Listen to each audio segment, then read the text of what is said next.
प्रिय विद्यार्थियों, जैसा कि आप सभी को पता है कि यह पढ़ाई के लिए सबसे मुश्किल समय चल रहा है। ऐसे में आप सभी हिम्मत न हारें और लगातार निरंतर और अभ्यासरत रहें ताकि भविष्य में अच्छे अंक लेकर सफल हो सकें। इसी श्रृंखला में मैं आपके लिए क्षितिज भाग 2 में से सूरदास के पद लेकर आया हूँ। प्रस्तुत जो हमारे विषय में सूरसागर के भ्रमर गीत से 4 पद लिए गए हैं और इन 4 पदों में कृष्ण ने मथुरा जाने के बाद स्वयं न लौटकर उद्धव के जरिए गोपियों के पास संदेश भेजा था। उद्धव ने गोपियों को निर्गुण ब्रह्मा एवं योग का उपदेश देकर उनकी विरह वेदना को शांत करने का प्रयास किया था। गोपियाँ ज्ञान मार्ग की बजाय प्रेम मार्ग को पसंद करती थी। इसी कारण उन्हें उद्धव का योग संदेश पसंद नहीं आया। यहीं से भ्रमर गीत का प्रारंभ होता है। गोपियों ने उद्धव को भ्रमर कहकर पुकारा और उस पर व्यंग बाण छोड़े। पहले पद में गोपियों की यही शिकायत लगती है। देखिए, उद्धव तुम हो अति बड़ भागी, अपरस रहत स्नेह तगाते, नाहिन मन अनुरागी। गोपियाँ उद्धव से कहती हैं कि हे उद्धव, तुम बड़े ही भाग्यशाली हो, बड़भागी अर्थात भाग्यशाली। अपरस रहत स्नेह तगाते, तगा तगा का अर्थ होता है बंधन, धागा, अर्थात कि तुम अभी तक प्रेम रूपी बंधन में बंधे ही नहीं हो, इसीलिए तुम्हें प्रेम का आभास नहीं होता है। नाहिन मन अनुरागी, और न ही तुम्हारा मन किसी के प्रेम में लिप्त हुआ है। फुरैनी पात रहत जल भीतर, जिस प्रकार फुरैनी का अर्थ होता है कमल का पत्ता, जिस प्रकार कमल का पत्ता जल के भीतर रहकर भी उस पर कोई दाग नहीं लगता है, तारस देह न दागे, अर्थात उस पर कोई दाग नहीं लगता है, तो तुम्हारी स्थिति भी उसी प्रकार उसी कमल के पत्ते के समान है कि तुम भगवान श्री कृष्ण जो प्रेम रूपी सागर हैं उनके पास रहते हो और तुमने अभी तक प्रेम करना नहीं सीखा है।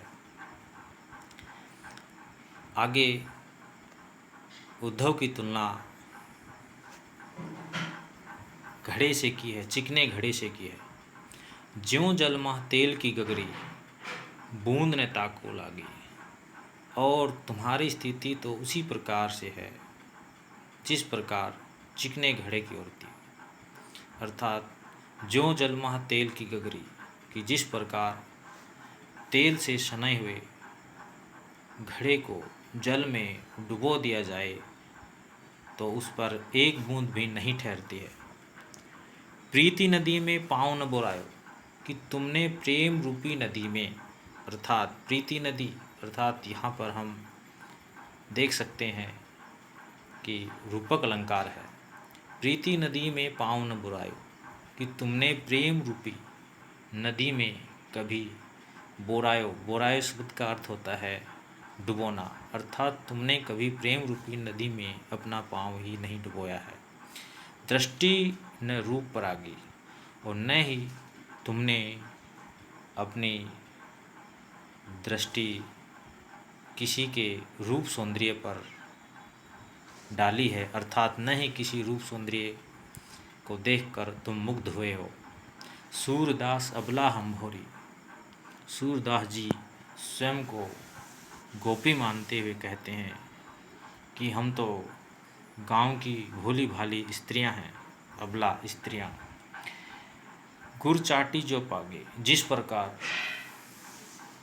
गुड़ पर चींटियां चिपक कर अपनी जान दे देती हैं, ठीक उसी प्रकार भी हम भगवान श्री कृष्ण के प्रेम में लिप्त हैं।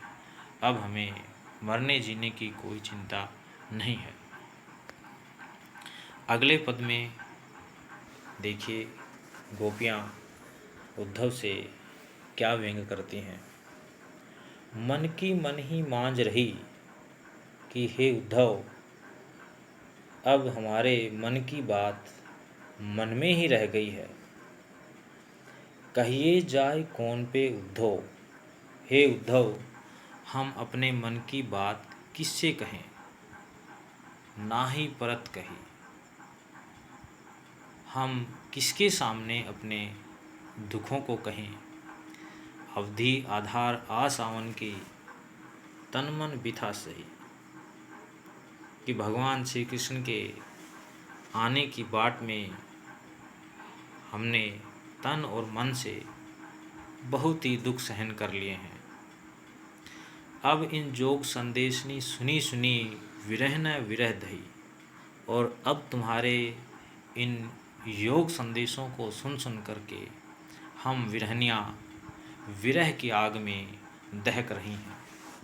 चाहती हुती गुहार जिती ते, कि जिस व्यक्ति से हम गुहार लगाना चाहते थे उत्ते धार हुई, उसी के मुख से हमें योग रूपी धारा बह रही लगती है, अर्थात वही हमें योग संदेश दे रहे हैं। सूरदास अब धीर धरें क्यों। सूरदास जी स्वयं को गोपी मानते हुए कहते हैं कि हम गोपियाँ अब धैर्य धारण क्यों कहें रखें, क्योंकि मर्यादा नहीं, क्योंकि जिस भगवान श्री कृष्ण के लिए हमने सभी मर्यादाओं को तोड़ दिया था, उसको पाने के लिए हम अब धैर्य धारण क्यों करें। हमारे हरि हारिल की लकड़ी, कि हमारे भगवान तो हारिल पक्षी की लकड़ी के समान हैं। मन करम वचन नंद नंदन और यह दृढ़ करी पकड़ी, कि हमने भगवान श्री कृष्ण को, उस नंद के नंदन को, नंद के पुत्र को अपने हृदय में बसा लिया है और उसे दृढ़ता से पकड़ लिया है। जागत सोवत सोपन दिवस निशी, काने काने जकरी। जागते सोते और सोपन दिन और रात में हम अब भगवान श्री कृष्ण की रट लगाए रहते हैं। जकरी अर्थात रट लगाना। सुनत जोत जोग लागत है ऐसो, सुनो अब तुम्हारा यह योग हमें ऐसा लगता है जो करुई ककड़ी, कि हमने कोई कड़वी ककड़ी खा ली हो। सूतो व्याधि हमको लिया है, देखी सुनी न करी, कि तुम यह कौन सी बीमारी हमारे लिए ले आए हो, जो कभी हमने न देखी है न सुनी है। यह तो सूर तिन्ही ले सोपो। सूरदास जी स्वयं को गोपी मानते हुए कहते हैं कि हे उद्धव, यह तो उन्हीं लोगों को ले जा कर के सौंप दो जिनके मन चक्री, जिनके मन चंचल हैं। बहुतों बार प्रश्न पूछा जाता है परीक्षा में कि किसका मन चंचल है, तो इसका उत्तर यही हो जाएगा कि भगवान श्री कृष्ण का मन चंचल है। हरि है राजनीति पढ़ाए, लगता है भगवान श्री कृष्ण ने राजनीति की शिक्षा दीक्षा ले ली है।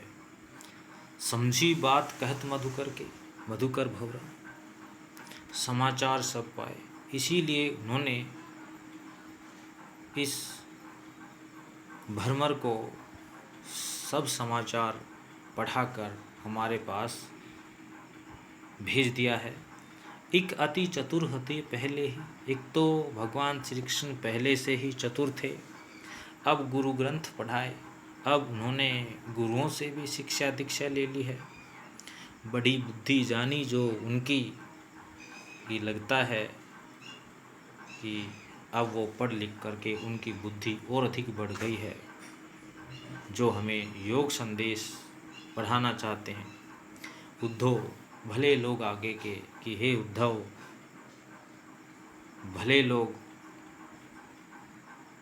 परहित डोलत धाय, दूसरे के हित के लिए डोलते हैं, अर्थात दूसरे की भला करने में बिता देते हैं।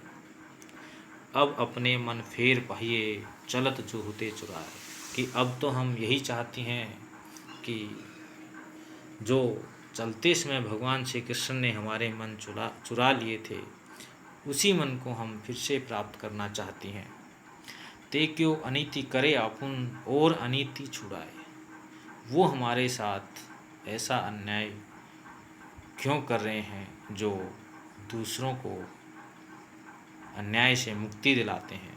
राज धर्म तो यही सूर जो प्रजा न जाहि सताए, कि एक राजा का धर्म तो यही होता है कि वो अपनी प्रजा को कष्ट न पहुँचाए, अपने प्रजा को सताए नहीं। प्रिय विद्यार्थियों, आपने प्रस्तुत पद की व्याख्या पढ़ी, आप इसे ध्यान से सुनिए और ध्यान से पूरे पाठ को पढ़िए। कल हम इसमें से परीक्षा में आने वाले प्रश्नों को करेंगे। धन्यवाद।